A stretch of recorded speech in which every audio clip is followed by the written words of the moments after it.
त्यसै गरी अर्को राशिको पालो रहेको छ 9 राशि अर्थात् धनु राशि। धनु राशि हुने जातक जातिकाको लागि यो आषाढ महिना एकदम शुभाशुभ योग देखिएको छ। सप्तम स्थानमा सूर्य, बुध र बृहस्पतिको गोचरको प्रभावले गर्दाखेरि नयाँ व्यापारहरू स्टार्ट गर्नु छ भने यो महिना हजुरहरूको लागि अति नै लक्की महिना रहेको छ। आफ्नो व्यापार व्यवसाय जीवन साथीसँगको सुमधुरताहरू पनि बढेर जाने, आफ्नो व्यापार व्यवसायलाई नसोचेको रूपमा एकदम हाइटमा पुर्याउँछ भन्ने कुराहरू यो महिना प्रष्ट रूपमा देखिएको छ।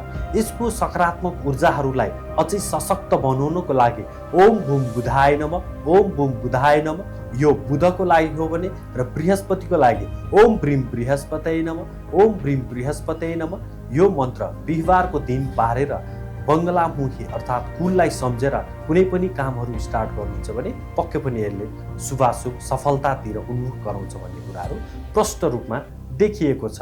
र त्यसै गरी केतु र मङ्गल नवम स्थानमा गोचर गरिरहेको अवस्थाले गर्दाखेरि यसले धर्मसँगको इन्क्लाइन्टहरू तपाईँले धर्मसँग रिलेटेड केही आफ्नो तीर्थयात्राहरू प्लानिङ गर्नुभएको छ भने यो महिना रोज्नुहोस्, अति नै हजुरहरूलाई शुभाशुभ रहनेछ।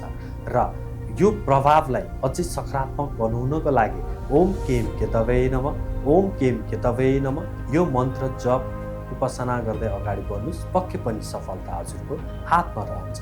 र त्यसै गरी राहु तेस्रो स्थानमा गोचर गर्ने भएको कारणले गर्दाखेरि हजुरहरूको पराक्रम, परिश्रम, मेहनतको फल यो आषाढ महिनामा 100% देखिने यो रहेको कारणले गर्दाखेरि यसको सकारात्मक ऊर्जालाई अझै सशक्त बनाउनको लागि शनिबारको दिन पारेर सङ्कटा भैरवको सम्झेर ओम राम राहवे नमः, ओम राम राहवे नमः यो मन्त्र जप गर्दै अगाडि बढ्नुहोस्। कुकुर बिरालोहरूलाई खाना खुवाउनुहोस्, सेवा गर्नुहोस्, भैरव र शिवजीलाई सम्झेर अगाडि बढ्नुहोस्, पक्कै पनि सफलता हुने यो देखिएको छ।